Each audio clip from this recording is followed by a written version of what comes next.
A gente vai fazer o seguinte, ó. Vamos voltar à live, porque não dá para terminar assim, né? É desrespeitoso demais terminar uma live dessa envergadura, né, com esses ensinamentos todos que o professor nos trouxe dessa forma. Isso seria desrespeitoso, deselegante da nossa parte. Então, quem puder voltar, volte. Se puder lembrar as pessoas que estavam aqui para que retorne, mande aí o aviãozinho para elas. Enfim, deixa eu chamar aqui o professor e vamos lá.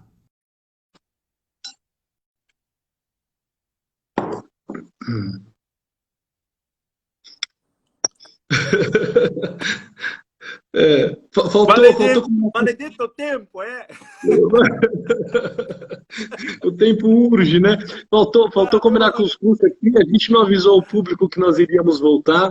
Eu também fui pego de surpresa. O lembrete me assustou. Porque, eu não sei, o Instagram vai mudando a política dele, ou eu que sou muito desantenado, mas das últimas vezes que eu fiz, eu estava passando de uma hora e ele não me derrubava, não aparecia o lembrete me derrubando.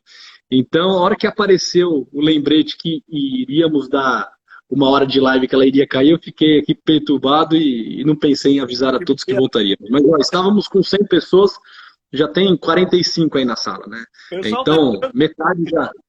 Acho que a gente pode continuar um pouquinho mais e aí, só para Bora. a gente encerrar bem, né? Porra, Professor,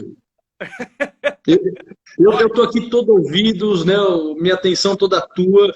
Por mim, eu continuaria por, sei lá, mais algumas semanas lhe ouvindo com pode marcar, podemos marcar com maior frequência, assim, né? Boa. Para explorar esses temas. São temas intermináveis, né? Enquanto a Feito. gente falava, eu estava refletindo aqui sobre uma questão que me parece muito importante, né? Que essa questão da atribuição de sentido, quando ela desaparece da vida cultural, né? E acaba, de alguma forma, a vida supostamente cultural passa a reduzir todo o espectro de conceitos que são compartilhados numa comunidade humana. Aquilo que é, digamos assim, definido por clichês, né? Ou por uma fé secular, digamos, né? Nesses mesmos conceitos, uma crença voluntária, né? Sem evidência nesses mesmos conceitos, a gente acaba, de alguma forma, soterrando os canais comunicativos que a linguagem natural e ordinária da sociedade fazem para criar no horizonte das pessoas como que desconfianças profundas a respeito de si mesmas. Ótimo. Então, o ser humano, por exemplo, não está acostumado, né, no seu ambiente social a ouvir um vocabulário que o levaria a refletir sobre coisas que ele não está acostumado a fazer justamente porque nunca ouviu falar naquela palavra. Ou nunca ouviu ninguém relatar uma experiência pessoal tomando por base esse mesmo vocabulário. E quando nós observamos a vida assim chamada, pós-moderna, né, a chamada sociedade líquida do Bauman, nós chegamos àquilo que o próprio Bauman constata, né, numa outra obra dele, quando ele diz que na sociedade líquida, os seres humanos são convidados a um estado de profunda escravidão exterior. É como se todos estivéssemos aprisionados na nossa exterioridade e fôssemos, por assim dizer, impedidos de mergulhar no nosso interior profundo. Claro que é uma forma um pouco, digamos, metafórica de considerar essa questão, mas ela nos leva a constatar um fenômeno muito presente em nosso tempo, que é a substituição do que o Thomas Mann, por exemplo, no Montanha Mágica, chama de a substituição da personagem interina pela personagem real. Ótimo. Né? Quer dizer, o personagem interino é aquele que tem uma vida exterior, que tem uma imagem de si nessa vida exterior e que se objetiva nos atos dessa mesma vida exterior. Quer dizer, a objetividade do sentido está na própria realização do ato em si mesmo. E não na busca premente por algo que possa explicar de uma forma mais profunda essas mesmas ações e essas mesmas expectativas cotidianas. Quando nós observamos a literatura clássica, a filosofia clássica, o que nós presenciamos é justamente o contrário. É um convite para a interioridade profunda que marca essa atribuição de sentido. E aqui eu vou invocar uma constatação que não é minha, é do cardeal Robert Sarah, que numa das últimas obras dele nos diz assim: olha, se tem uma coisa que o ser humano dos nossos tempos, né, tem dificuldade de fazer, é o silêncio. Nós perdemos de vista a riqueza do silêncio, a riqueza da quietude, daquele estado profundo de interiorização que leva o eu cotidiano à descoberta do eu substantivo. Ótimo. E parece que a sociedade líquida na qual nós vivemos aceita todas as coisas, menos o silêncio. Porque o silêncio é entendido como uma negação de participação nessa sociedade. Enquanto, na verdade, o silêncio é um meio de participação numa sociedade muito mais profunda do que esta na qual nós vivemos, com os barulhos, com a ausência de paz, quietude e silêncio. Como é que tu vês a questão do silêncio atrelada a uma vida psíquica e a uma vida em busca de sentido? Ótimo. Bom, eu vou trazer novamente aqui uma outra frase, né, quase que um chavão, frase de Santo Agostinho, em que coloca-nos diante dessa realidade, né, o que me parece, aquela célebre frase de Santo Agostinho do livro Confissões: Tade, te amei, ó beleza tão antiga e tão nova, Tade, lhe amei. Eis que procurava fora e estavas dentro de mim. Né? Esse encontro com a riqueza que habita dentro de nós. Né? O encontro com aquilo que nos dignifica, com aquilo que torna-nos pessoa humana.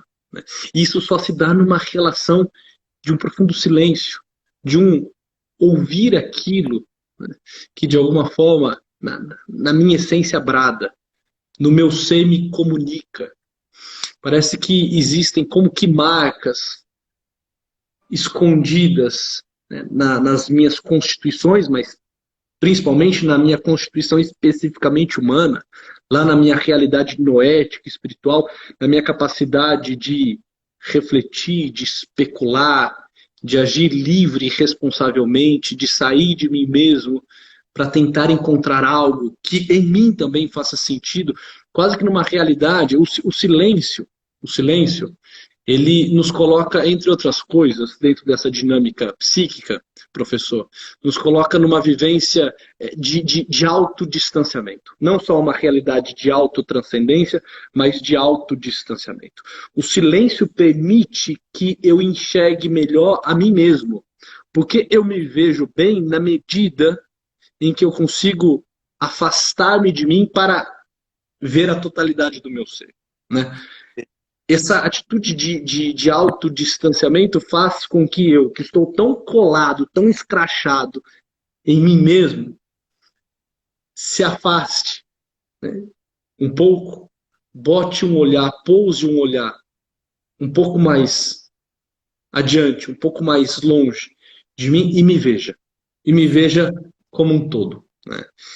Coisa que na agitação, no barulho, no ativismo, simplesmente não acontece. Não acontece o autodistanciamento, não acontece esse encontro consigo mesmo, e ao encontrar-se consigo mesmo, esse encontro com aquele que nos torna um ente, que nos dignifica. Então, também é perturbador a ausência de silêncio. Porque se eu dizia antes que estar diante de alguém que não conseguiu ainda conquistar a virtude da prudência é um tanto quanto perturbador, porque está diante de uma vida ainda muito desestruturada, desorganizada, né? Exceto que essa realidade da prudência, que exige um olhar atento, que exige uma capacidade de especulação, que exige uma reflexão ontológica, né? Essa realidade da prudência não se dá, não se dará se eu também não calar-me, se eu também não sossegar-me, se eu não lançar para o mundo um olhar contemplativo e amoroso e para dentro de mim um olhar esperançoso, calmo, né? E até otimista, né? E olha, há algo em mim que me torna esse ser misterioso, que me torna, né, esse ser com tantas capacidades, com tantas potencialidades. E só o silêncio, só esses solilóquios, né?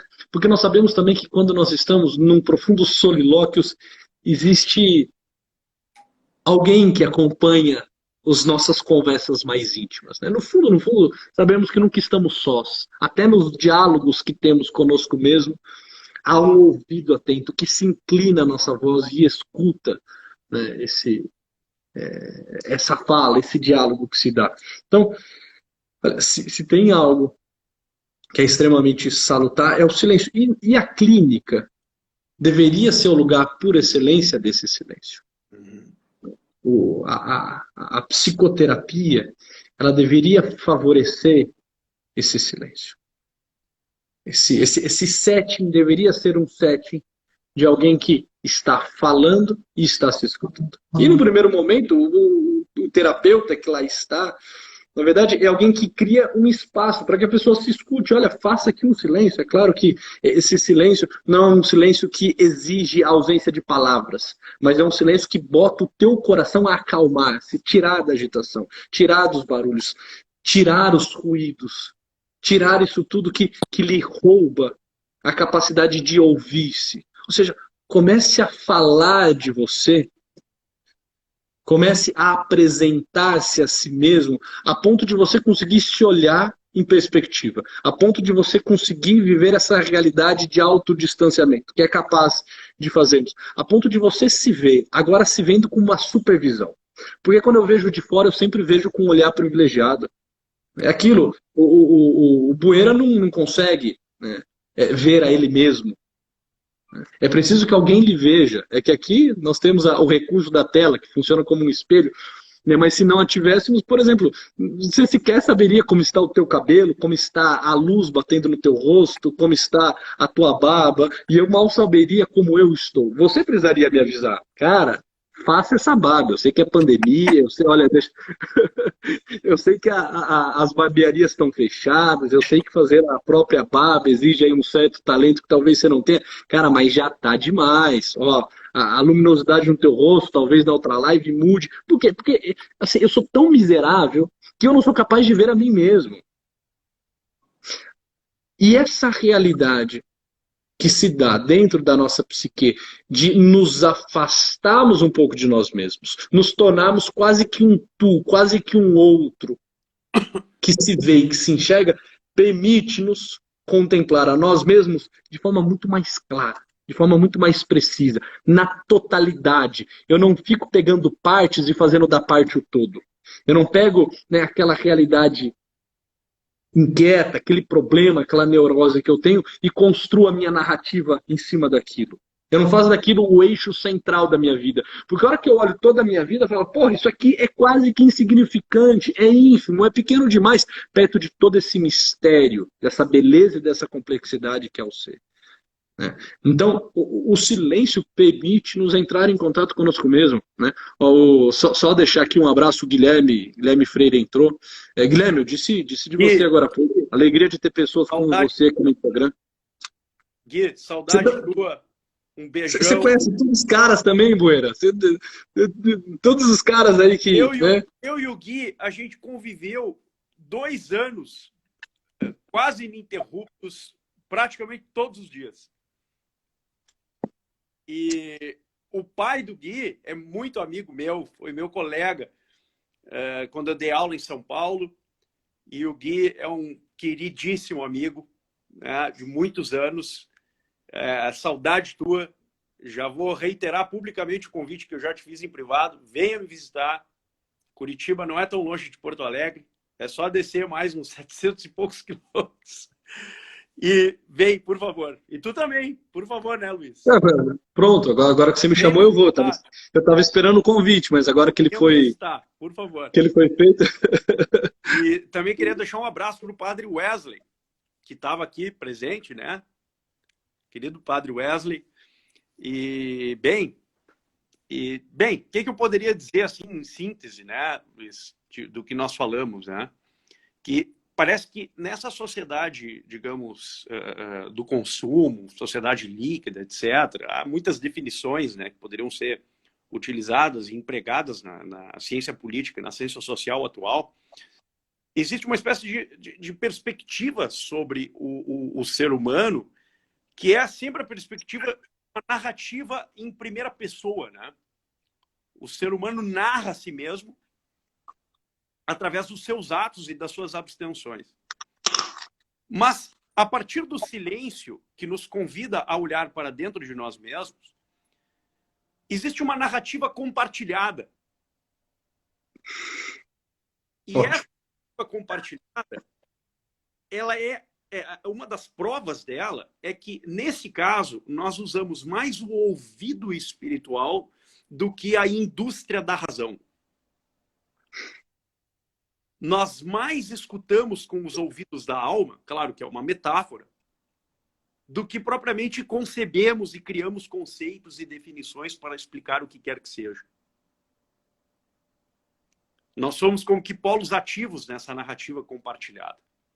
Nós participamos na formulação dela, com a nossa vontade, com a nossa inteligência, com a nossa memória, com os nossos afetos, etc. Mas essa narrativa compartilhada é o que vai enriquecendo a nossa vida de significado, né? Então, é mais ou menos assim, a minha vida não se resume a seguir regras ou a reagir a estados de coisas. Mas seguir regras e reagir a estados de coisas só, digamos, são realizados na medida em que eu me permito participar de uma forma de existência superior. Perfeito. Que me foi dada como um presente, como um dom. Que não depende de mim.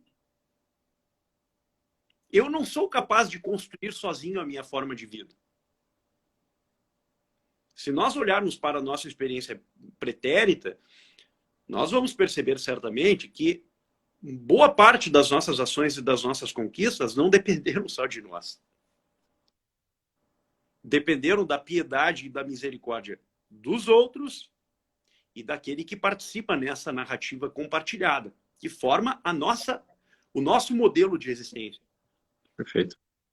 Usando uma expressão do Charles Taylor, é um filósofo que eu gosto muito, a autenticidade do eu, o eu autêntico, né, que forja a sua própria identidade narrativa numa vida em compartilhamento com os bens e com a autoria desta vida. Porque eu não me criei.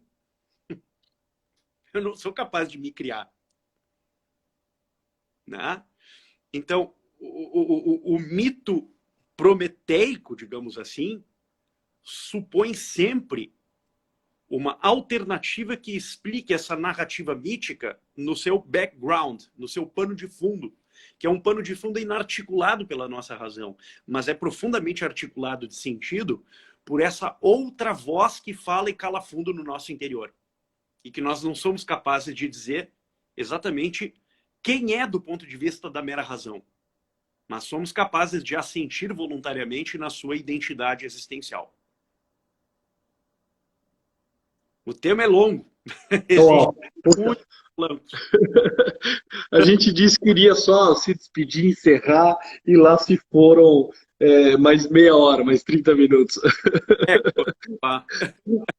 Muito bom, mas daria para ficar aqui, né, boa parte, daria para deixar o Instagram nos derrubando e retornando, derrubando e voltando.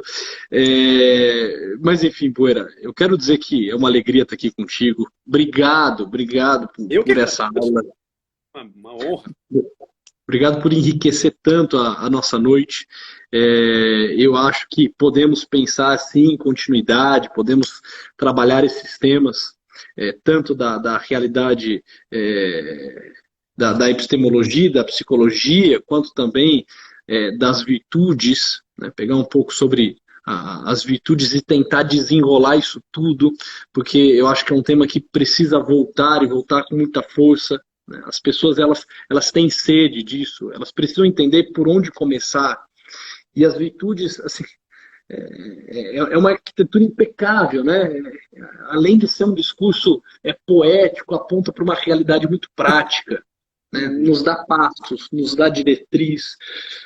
Na psicologia nós diríamos que essa realidade das virtudes permite com que nós realizemos nesse mundo valores. E realizando valores, o sentido vai brilhando, o sentido vai sendo de mais fácil acesso, ele vai sendo descoberto, vai se tirando o véu. Na medida em que nós iniciamos um caminho de vida virtuosa, dentro dessa gradação que dizíamos da pessoa humana, vamos nos colocando mais próximo do sentido. Ele vai se tornando de mais fácil acesso, a nossa compreensão vai conseguindo apreender melhor aquilo que é o sentido, enfim.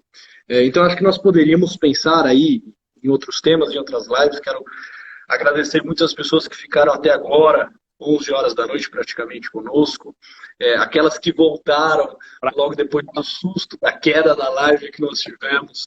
Poeira, eu fecho por aqui, agradecendo muitíssimo, dizendo que quero lhe ver muito em breve, sabe, para tomarmos mais algumas juntos, né, e botarmos o papo em dia. E espero te ver aqui por São Paulo também, aqui no estado de São Paulo em breve. Agora que você está no Brasil. A próxima vez que eu for, nós vamos, sem dúvida alguma, né, nós vamos tomar aquela cachaça que tá feito. O Robson sabe qual. Eu não me lembro o nome. Tá? Ele vai tomar com certeza. Deixa com quem sabe, mas assim, vamos nos encontrar, sem dúvida nenhuma, vamos botar o papo em dia, né? Enfim, vai ser muito bom estar contigo, meu caro. Quando estiver aqui pelo estado de São Paulo, só ligar que a gente se encontra. Mano, um grande abraço, prazer. Um abração em todos que estiveram conosco nessa noite. Foi uma honra e certamente nós vamos voltar e fazer outras lives para explorar esse tema, porque é um tema da mais alta relevância, né? É um tema fundamental, eu diria. E com certeza vai ser um grande prazer. E vamos tentar, eventualmente, eu não sei se é possível fazer uma live com 3, mas seria muito bom. Alguém sugeriu, o Guilherme Freire pudesse fazer. Seria maravilhoso que a gente pudesse fazer os 3, né? Uma reflexão em torno desse assunto. Seria muito bom, muito bom. Mas eu não sei se é possível fazer. Talvez a gente possa fazer pelo YouTube. Aí com... YouTube, é isso aí, é isso aí. Né? É isso aí, ótimo, ótimo. Vamos marcar, sem dúvida nenhuma. Eu vou conversar com o pessoal aqui do suporte técnico, o pessoal do TI aqui que me ajuda e lhe dou um retorno sobre isso, a gente marca, com certeza. Show. Feito, meu caro. Abração aí em todo mundo, nas crianças. Prazer. Mando sim. Todo meu. Forte abraço, fique com Deus. Abraço a todos que estão conosco até agora. Deixa um abraço para a família aí. Feito. Tchau. Tchau, tchau.